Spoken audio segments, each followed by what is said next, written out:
এখানে একটা প্রজন্ম চলে যাচ্ছে, আরেকটা প্রজন্ম রিপ্লেসড হচ্ছে।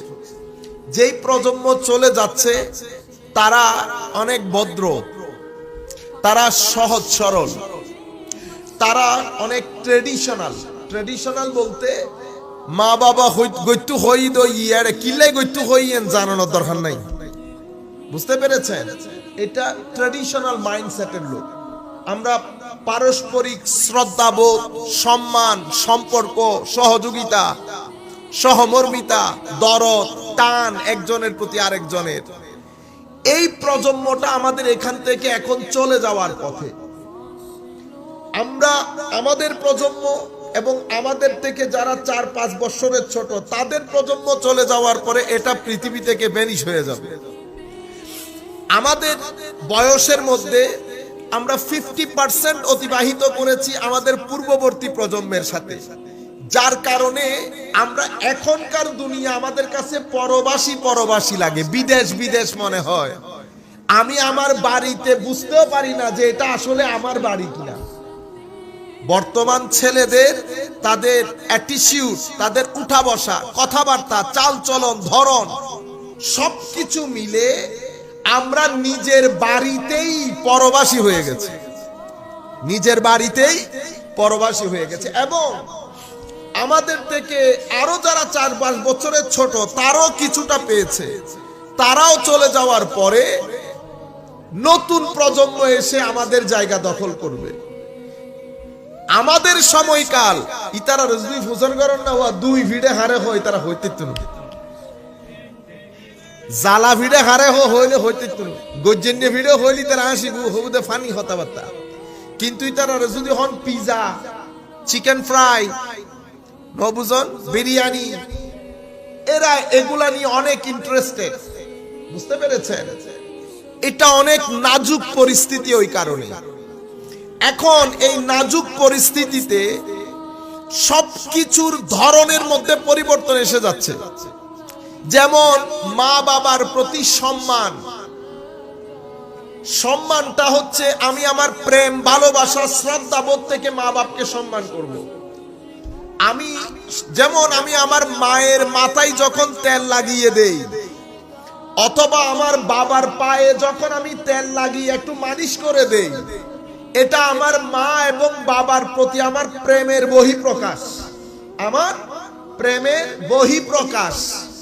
আপনি আমার কাজটা দেখছেন, এই কাজটা আপনাকে বলছে যে আমার অন্তরে আমার মা বাবার প্রতি একটা ভালোবাসা আছে। ভালোবাসা যেটা আছে সেটা দেখা যায় না, সেটা কিছু কাজ দিয়ে বোঝা যায়। যেই কাজ দিয়ে বোঝা যায় সেই কাজটা দেখা যায়, ভালোবাসা দেখা যায় না। আমরা দুনিয়া অতিবাহিত হয়ে গেলেও আমার নবীকে সাহাবায়ে কেরাম যেভাবে প্রেম করেছেন সেটা আমরা করতে পারবো না।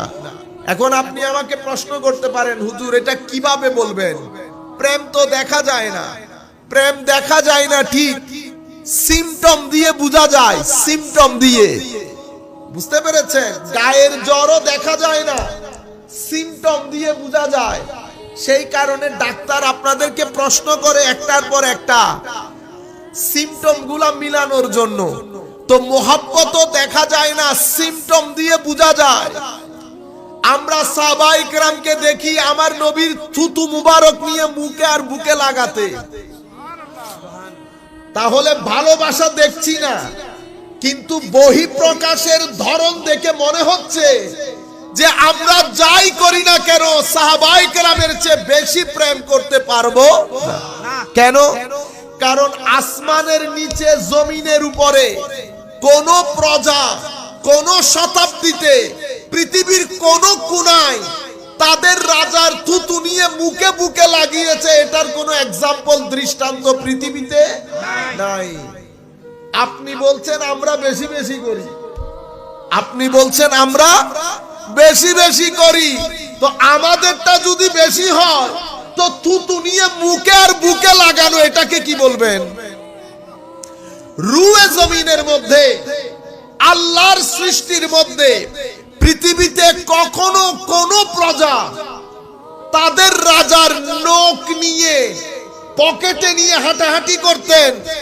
নখটাকে ঘরের মধ্যে নখ মুবারক বলে আতর লাগিয়ে ঘরে সংরক্ষণ করেছেন। পৃথিবীতে এহেন কোন দৃষ্টান্ত নাই। সাহাবায়ে কেরাম করেছেন, সাহাবায়ে কেরাম করেছেন। চুল মুবারক, ঘাম মুবারক, পৃথিবীতে কোন প্রজা তাদের রাজার ঘামকে শিশির মধ্যে নিয়ে ঘরে গুঁজে রেখেছেন, আতর মনে করে ব্যবহার করেছেন। ঘামের প্রতি এত ভক্তি পৃথিবীর কোন প্রজা তাদের রাজার ঘামের প্রতি এই ভক্তি দেখায় নাই। আপনি আমাদেরটা বেশি বেশি বলছেন, এখন এটাকে কোথায় রাখবেন আপনি? আপনি বলছেন রওজা বলার জন্য দলিল চাই, তো তখন আমি জিজ্ঞেস করব না আপনাকে, রওজার দলিল আপনাকে পরে দেব। আগে বলেন সাহাবায়ে কেরামকে দলিল দিতে যে ঘাম মুবারক ব্যবহার করেছেন কোন দলিলের ভিত্তিতে? ঘাম মুবারক ব্যবহার করেছেন আল্লাহ গুগল হতই ন বুঝো। আরা তো বেগুন আরা হনা এলম খারাপ নাই, আরা তো এনে ওনারা ইন বই চেয়ার কেন বয় দ্বন্দ্ব বই কথাবার্তা হনেরই, নইলে আরারে হনো মাছ দিও হা যাইতুনু, আরারে হনো শাক দিও হা যাইতুনু ন বুঝন। আর হইলাম যে সুম্মা জাহেল হতুনু আছে, সুম্মা জাহেল। আরা যদি এডেন ওয়াইস্তাম হনা কাম কর্ম করি না ভাইতাম। এখন পতনের সময় দুনিয়া থেকে আলেম উঠে যাচ্ছে, সেই কারণে আমাদের মতো লোকজন এসে এখানে এখন বাসা বেঁধেছে। নতুবা যখন বড় বড় লোক ছিলেন তখন আমাদের মতো লোক ওই বড় বড়দের জুতা সিধা করতে, জুতা রেখে আসলে সিধা করতে হয় না, জুতা সিধা করতে। এখন আমাদের মতো ছোট তো উনি ওয়া আর রেডে বোধ কেউ অনরা ফোন দিয়ে মাঝে মধ্যে কি হন, আসসালামু আলাইকুম, আমাকে চিনতে পারছেন, আমি অমুক, আমি আহলে সুন্নাতের অমুক, আমি ইসলামী ফ্রন্টের অমুক, আমি অমুক দেশের অমুক। এটা কখনো করবেন না, এগুলা কখনো বলবেন কি বলবেন, আসসালামু আলাইকুম, আমি আহলে সুন্নাত ওয়াল জামাতের একজন খাদেম। আপনি যখন এগুলা বলবেন বুঝতে পারছেন তো কি হয়, আমিত্বের জাহির হয়। এগুলা করিয়েন না, এগুলা করিয়েন না, এগুলা করে সম্মান বাড়ে না, কমে যায়। নিজেকে কখনো দরকার নেই। তো এখনই বে পরিচয় দিয়ে দেবে অমুক মাদ্রাসার মুহাদ্দিস অমুক অমুক অমুক আ হইতো হাতে তো হনো এতাই নেলম নাই অনে তোই খদ অনে ইবে উইন্ন না হইতে উইন্নি তো খদিবের হনো দলিল আছে না, মানে রাউজার কি আজি কোন দুনিয়াতে বাসা বেঁধেছে। তো ওনাকে বলতেছি হুজুর আমার মাঝে মধ্যে ইচ্ছে করে ফার্ম দিয়ে গরু ছাগলের সুহবতে থাকতে। এমন সুহবতের চেয়ে গরু ছাগলের সুহবত ভালো, কারণ দুনিয়ার মধ্যে বৃষ্টি হয় গরু ছাগলের কারণে। যেই পরিমাণ পচানি দুনিয়াকে আমরা পচাইছি আমাদের আখলাকের মাধ্যমে, আমাদের ব্যবহারের মাধ্যমে, যেই পরিমাণ জুলুম আমরা করি, হাদিসে পাকের মধ্যে আমার নবীর ভাষ্য অনুযায়ী পৃথিবীর মধ্যে বৃষ্টি বন্ধ হয়ে যাওয়া দরকার ছিল, কিন্তু আমার নবী বলছেন লাউলাল বাহায়েন, যদি জমিনের মধ্যে চতুষ্পদ জন্তু না থাকতো আল্লাহ উপর থেকে বৃষ্টি দিতেন না, উপর থেকে বৃষ্টি দিতেন না। তো আমি ওনাকে বলেছিলাম যে রওজার দলিলের জন্য এত পাগল হয়ে গেলেন, এখন আমি যদি আপনাকে বলি সাহাবায়ে কেরাম আমার নবীর থুতু মুবারক নিয়েছেন কোন দলিলের ভিত্তিতে?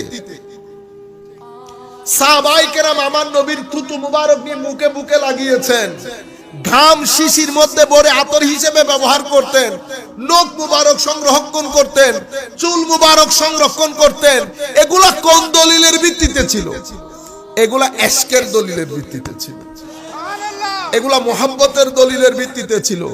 কারণ এটা রাসূলুল্লাহ ইমামুল মুরসালিন, যার ক্ষেত্রে আমার আল্লাহ বলেছেন আমানু বিহি ওয়া আযজারুহু ওয়া আযজারুহু। শুধু ঈমান আনলে হবে না, আমার নবীকে সর্বোচ্চ সম্মান করতে হবে।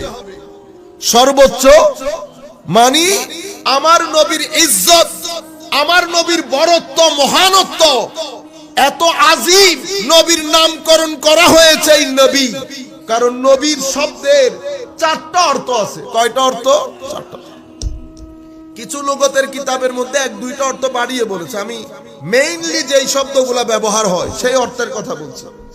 সেই অর্থের মধ্যে একটা অর্থ হচ্ছে আল মাকান আল মুরতাফা, উঁচু স্থানকে যিনি সর্বোচ্চ আরোহণ করেন ওনাকে নবী বলা হয়।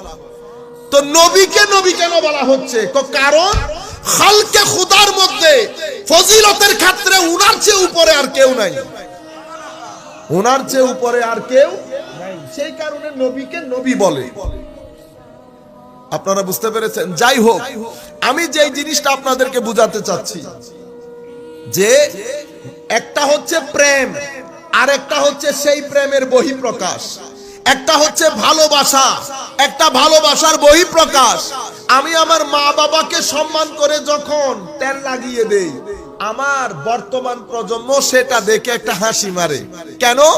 কারণ তার কাছে প্রেম আছে, কিন্তু তার প্রেমের বহিঃপ্রকাশ ভিন্ন হয়ে গেছে।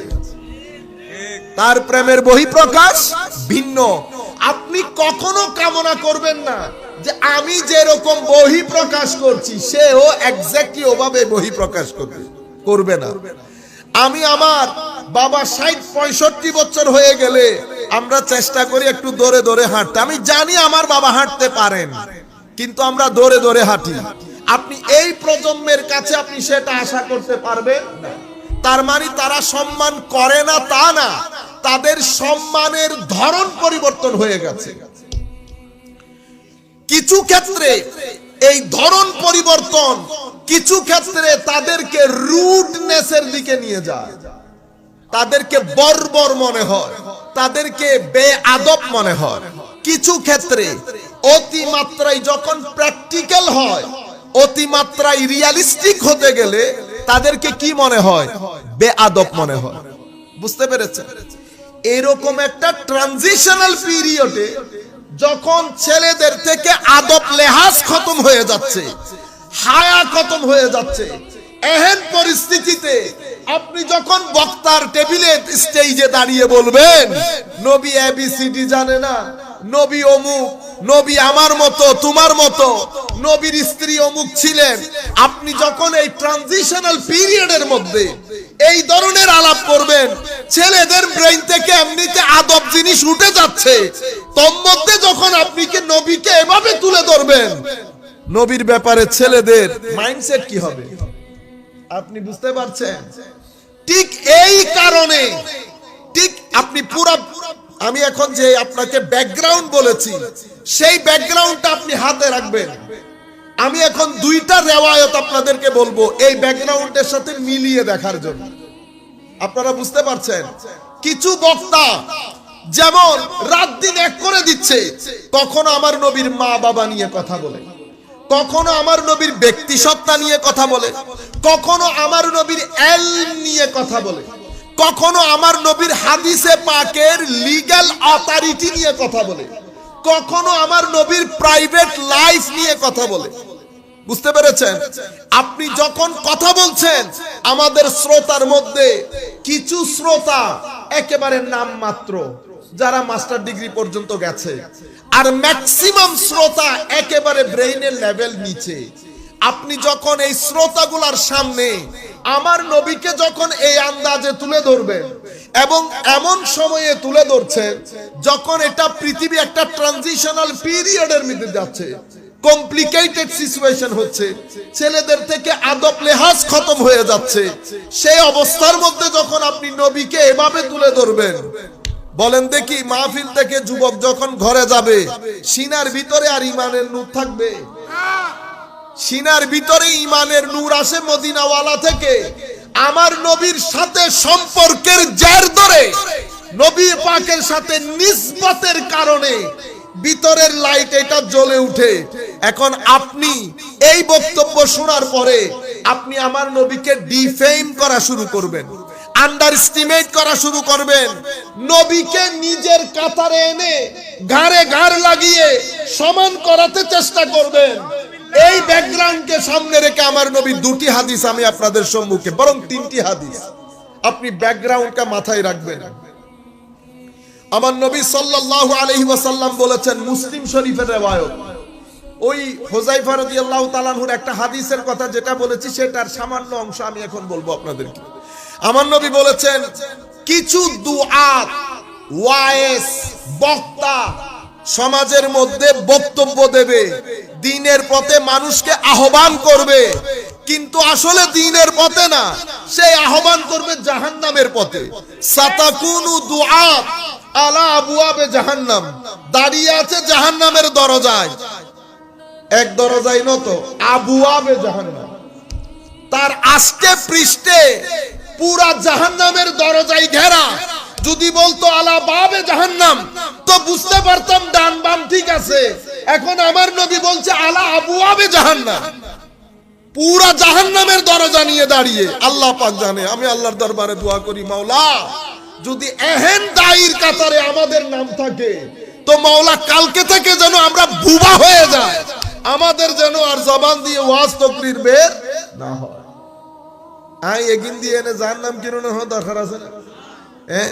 না। এখন আমার নবী বলছে বক্তা জাহান্নামের গোড়ায় দাঁড়ানো। ফামান আজাবাহুম, যারা এই বক্তার হাতে হা বলবে, বক্তার নাতে না বলবে, কাযাফুহু ফিহা, তারাও এই সমস্ত জাহান্নামের মধ্যে পতিত হবে। আপনি ব্যাকগ্রাউন্ড আর এই হাদিস, আরো দুইটা হাদিস বলবো, এরপর আমরা রেলেভেন্স গুলা দেখবো, ব্যাকগ্রাউন্ডের সাথে হাদিসের সম্পর্ক কেমনে আমরা জোড়া দেব। এটা একটা হাদিস, আমার নবী সাল্লাল্লাহু আলাইহি ওয়াসাল্লাম বলছেন দ্বীনের দায়ী বের হবে, দ্বীনের দায়ী বের হবে। এই দায়ী মানুষকে জাহান্নামের দিকে আহ্বান করবে ধর্মের নাম দিয়ে। আমাকে বলেন তো, আমাদের ধর্মের মধ্যে তিনটা জিনিস, কয়টা জিনিস? তিনটা। এই তিনটা খুঁটির উপর দ্বীন দাঁড়িয়ে আছে। তিনটা খুঁটি, দ্বীনের স্তম্ভ, পিলার বলি আমরা। একটার নাম আকীদা, ঈমান, বিশ্বাস। আরেকটার নাম আমল, ইসলাম, মানে আমি কোনটা করব কোনটা করব না। তো একটা ঈমান, একটা আমল, আরেকটা আখলাক এবং রুহানিয়ত। আপনি কোনটা যদি বাদ দিয়ে দেন তো দ্বীন বিকলাঙ্গ হয়ে যাবে। রুহানিয়ত যেটা, সেটার হাদিসের নাম ইহসান, এবং আমলের যেটা, সেটার হাদিসের নাম ইসলাম। ঈমানের ক্ষেত্রে ঈমান, ঈমান, আকীদার ক্ষেত্রে এটার ইসলামী নাম, হাদিসের নাম ঈমান। তাইলে আমাদের দ্বীন তিনটা খুঁটির উপর দাঁড়িয়ে, বিশ্বাস, আমল এবং আপনার আধ্যাত্মবাদ তথা আখলাক। ঈমান কাকে বলে আপনারা জানেন তো? কিছু জিনিস আমরা শিখে ফেলি, খালি প্লেয়ার হলোর নাম মুখস্থ করলে মনে হওয়া, আর আর রে ইয়াউজুর হল, আর এন গরম হয়ে দি ফুটবলের বিরুদ্ধে ওয়াজ বেকিং, ফুটবলের বিরুদ্ধে করে দে না বুঝুন। এই বোধ সময় আমরা হেকমত হারিয়ে ফেলি। অনেক সময় আপনি যত্র তত্র ফতোয়া দিয়েন না, আল্লাহর ওয়াস্তে সবাই ফতোয়া দিয়েন না। আপনি হারাম বলছেন, পৃথিবীতে আপনার মতো লাখ মুফতি হালাল বলছে। কেন বলেন এগুলা? কেন বলেন? হাস্যকর করার জন্য এই ধর্মটাকে সবাই ফতোয়া দিবেন। ও আই ফতোয়া দিলে নৈমিষাই দিব, আর সিয়ার আল্লাহ নৈমিষা আল্লাহ মিল আছে না? আই নৈমিষার জবানে হতা হইতে না, যদি হতা হয় কি মনে হইব? বাংলা তোকে শব্দ আছে, ইবে বাংলাত কইলে খারাপ লাগে, উর্দুত কইলে তো কিছুটা সুন্দর লাগে। ছেচুরাপান কি হইলাম দে, ইবে বাংলাত কইলে বেশি খারাপ লাগে, উর্দুত কইলে তো কিছুটা মায়া লাগে। আইবে তোনার বালা শব্দ না জানি দি বাংলাত মি দেয়া নিতাল্লাহ হই দেও না। আমি কথা বলার আগে আমি নিজেকে নিজে দেখতে হবে, আমার জবান দেখতে হবে। আমি জালালউদ্দিন আল কাদেরীর ঢঙে কথা বললে চলবে না। Jalaluddin al Qaderi one and only এক পিস। আমি মুফতি আমিমুল ইহসান বাহরুল উলুম, ওনার জবান আই তার ও জবানে হতা হইতে জুম না। ওনার জবানে কথা বললে আমার বিয়াদবি হবে। আমি ইমামে আহলে সুন্নাত আল্লামা হাশিমি সাহেব হুজুরের মতো কথা বলতে পারবো না। বড়রা বড়, ছোটরা ছোট, ছোটরা তরবিয়ত পর্যন্ত সীমাবদ্ধ থাকবেন। ছোটরা বেশি এলমের বাহার দেখাতে যায় না। ফুটবল নিয়ে পাগল করে ফেলতেছেন ছেলেদেরকে। এই ছেলেগুলা মোবাইল নিয়ে রাতের অন্ধকারে কোন সমুদ্রের মধ্যে নিমজ্জিত থাকে আপনাদের খবর আছে? এই ছেলেগুলা ফুটবল ছাড়া মোবাইল নিয়ে কোন সমুদ্রের মধ্যে নিমজ্জিত থাকে উম্মতে মুহাম্মাদি। আমরা তো ফতুয়ার মধ্যে আছি, আমরা তো শুধু চেয়ার নিয়ে কারাকারির মধ্যে আছি। আমার ছেলে, আমার ভাতিজা, আমার কাছে রাতের অন্ধকারে মাসের পর মাস, বছরের পর বছর পুরা রাত হুদুদে শরীয়ত লঙ্ঘন করতে করতে ফাহেসাতের মধ্যে তার জিন্দেগি অতিবাহিত হয়ে যাচ্ছে। আমাদের কোনো খবর? আমরা তো আজীব ঢঙের মধ্যে আছি। কেউ এলমের বাহার দেখায়, কেউ এখানে এসে নিছক বন্ডামি করে চলে যায়, নিরেট বন্ডামি। সব কাপড়ে চুপড়ে হয়ে গেছে, সব কাপড়ে চুপড়ে হয়ে গেছে। কিতাবখানা বন্ধ, এলম বন্ধ, কিতাব পড়ার সুযোগ নাই। এলম দুই জায়গা দিয়ে আসে, হয় কিতাব পড়ে আসবে, নতুবা সিজদা দিয়ে কলমের বর্তনে এলম জাগরিত হবে। এলমের ফোয়ারা এখানেও বয়ে বেড়ায়, এলমের ফোয়ারা এখানেও বয়ে বেড়ায়। এখানে বয়ে বেড়ানোর জন্য রাত দিন লাইব্রেরিতে বসে থাকতে হয়, আর এখানে বয়ে বেড়ানোর জন্য সিজদার মধ্যে পড়ে থাকতে হয়। না আছে সিজদা, না আছে কিতাব। আর এখন জায়গায় জায়গায় মাঝে মধ্যে ক্ষোভে হইকে যাই দিশা আর ওই যাবের মধ্যে হাস্যকর করে ফেলেছে। ছেলেদেরকে তরবিয়ত দেন, ছেলেদেরকে ডাইরেকশন দেন। ছেলেরা ফ্রাস্ট্রেটেড, ছেলেরা ডিপ্রেসড, ছেলেরা পাগল প্রায়। একদিকে অশ্লীলতা, একদিকে দুনিয়া, একদিকে ওয়াসওয়াসা, একদিকে টিভি, একদিকে মিডিয়া, একদিকে কালচার, একদিকে আমাদের শতধা বিভক্তি। বড় বড় ফতোয়া দেন, কিয়ামতের ময়দানে একটা ছেলে যদি দাঁড়িয়ে বলে, ইয়া রাসূলুল্লাহ সাল্লাল্লাহু আলাইহি ওয়াসাল্লাম, আমরা আসতে চেয়েছিলাম, আপনার এই ওয়ারিস ইলমে মুহাম্মাদিরা এক চেয়ারকে কেটে 10 চেয়ার বানিয়েছে, আমরা কোন চেয়ারে যাব ইয়া রাসূলুল্লাহ? আপনি বিচার করেন এদের। পার পাবো না সেদিন। দুঃখের কথা, ছেলেরা হাহাকার করছে, বাঁচানোর কেউ নাই, আজান দেওয়ার কেউ নাই, ফতোয়া দিয়ে শুধু জাহান্নামে পাঠাচ্ছে ছেলেদেরকে। আপনারা বুঝতে পেরেছেন? ইন জাল এগিন ভিতরে গর্দাজি 4-5 দিন পর্যন্ত ফলে খালি ভিডিও হতাইন ফাটা।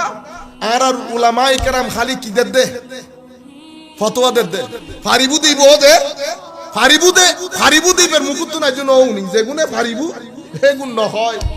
এগুন বড় আলেমি তারা এলমের আদব হুদুদিন বেগিন বুঝে। আর মতো জাহেল মূর্খ হদু এডাই বেগুন ইল্লা মাশাআল্লাহ। আর মতো যেগুন ওয়াজ খালাম ঘরের বর্তমানে ইল্লা মাশাআল্লাহ একবারে নাই দিনও আছে, কিন্তু ম্যাক্সিমাম আমরা। বুঝতে পেরেছেন? যার কারণে ইন গরি গরি তারপরে দিন আরা ইউটিউব উন্নীতি হুজুর গিয়া দেয়। উনি বিশ্বকাপ নিয়ে কি বলেছেন? কিল্লা করে হইতে নি এগিন অনরা চাইবেন অ্যাডভার্টাইজ আইবু মাসের শেষ হতে যাই এনে বড় উকে ঠিয়া জমা হইব। মাঝে মধ্যে মনে হতে খরে যাইগুই একবার আল্লাহ দুনিয়া পিং ফেলাই এক মিকে যাইগুই। এখানে মানুষ মানে পতন তো হয়, কিন্তু এরকম পতন টাকা পয়সার জন্য এরকম পাগলামি এবং এরকম ভণ্ডামি কোন লেখাপড়া ছাড়া মাসের পর মাস ওয়াজ করি। আমি তো মাঝে মধ্যে চিন্তা করি জমিন আমাদেরকে খেয়ে ফেলে না কেন?